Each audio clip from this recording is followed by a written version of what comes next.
Au Mali, un coup d'État a fait au moins 3 morts ce jeudi. Amadou Touré a été renversé. Le président se trouverait à Bamako dans un camp militaire. Les soldats ont fermé les frontières et décrété un couvre-feu nocturne. La France, l'Union européenne et les États-Unis condamnent ces événements. La chef de la diplomatie européenne, Catherine Ashton, réclame le retour d'un ordre constitutionnel. Nous regrettons et nous condamnons le coup d'État au Mali. Nous restons en contact étroit avec la population et nous espérons que la Constitution sera rétablie très rapidement et que nous assisterons au retour d'un État de droit. Ce putsch intervient dans un contexte de guerre contre la rébellion touareg et le terrorisme islamiste. C'était hier à Bamako. Des putschistes prennent le contrôle de la télévision nationale et annoncent à la population malienne qu'ils viennent de s'emparer du pouvoir. En mettant fin au régime incompétent et désavoué de M. Amadou Toumani Touré. Ainsi, les officiers mutins disent avoir renversé le régime d'Amadou Toumani Touré, père de la démocratie malienne et dont le second mandat devait s'achever dans un mois. Mais pour le moment, impossible de savoir où se trouve le président Touré. Selon ses partisans, il serait toujours à Bamako, protégé par des fidèles de sa garde présidentielle. Sans attendre, les putschistes ont annoncé la mise en place d'un couvre-feu et la fermeture des frontières. Mais alors, comment expliquer ce coup de force? En partie par l'usure des militaires maliens. Au nord, ils mènent depuis janvier une guerre sanglante contre les rebelles touaregs. Dans le désert, ils doivent aussi combattre l'AQMI, le groupe islamiste qui détient toujours 6 Français en otage. Selon Amnesty International, 3 personnes sont mortes depuis mercredi. Certains militaires rebelles menacent de reprendre le combat contre les fidèles du président dès aujourd'hui. Découverte de 5 nouveaux corps dans l'épave du Costa Concordia, plus de 2 mois après le naufrage du navire au large de l'île italienne du Giglio. Les sauveteurs poursuivent les recherches. 32 personnes ont trouvé la mort dans cette catastrophe. Aujourd'hui, seuls 2 corps n'ont toujours pas été retrouvés. L'Australie est de nouveau victime de fortes pluies. Des inondations ont frappé une partie de l'État du Victoria et près des 3/4 de la Nouvelle-Galles du Sud. Des milliers d'habitants ont été forcés d'évacuer la zone alors que la région connaît ses pires inondations depuis des décennies. Après la mort de Mohamed Merah, c'est l'heure de la polémique. La Direction centrale du renseignement intérieur, la DCRI, créée en 2008 sur le modèle du FBI, est vivement critiquée sur son efficacité pour identifier la dangerosité de l'apprenti terroriste passé dans les mailles du filet de la police. La folie meurtrière de Mohamed Merah était-elle détectable? Y a-t-il eu défaut de surveillance?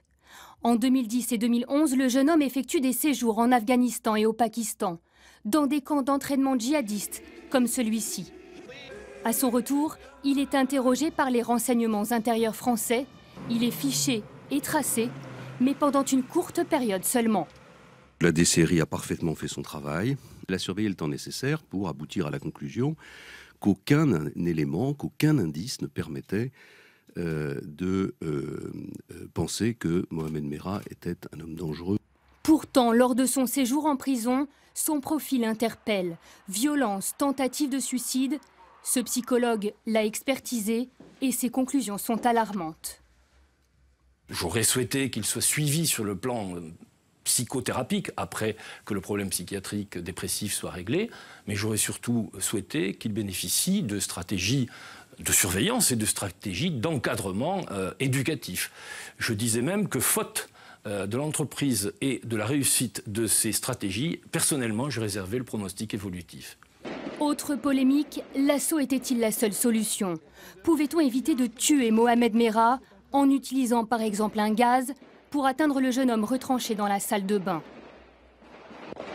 C'est du CB pur en poudre à haute dose qui crée ce qu'on appelle une angoisse respiratoire, donc un réflexe qui empêche la personne, qui la déstabilise et en particulier qui la rend inopérante pendant un certain temps. Et personne, vous m'entendez, ne peut résister à ça. Ça fait partie d'ailleurs des tests d'entrée au GIGN pour que les garçons se rendent compte de la puissance de ce gaz incapacitant.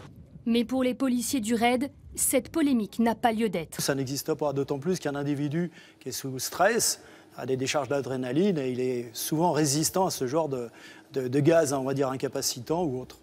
Aucune enquête n'a pour l'instant été déclenchée sur la surveillance de Mohamed Merah et les conditions de sa mort.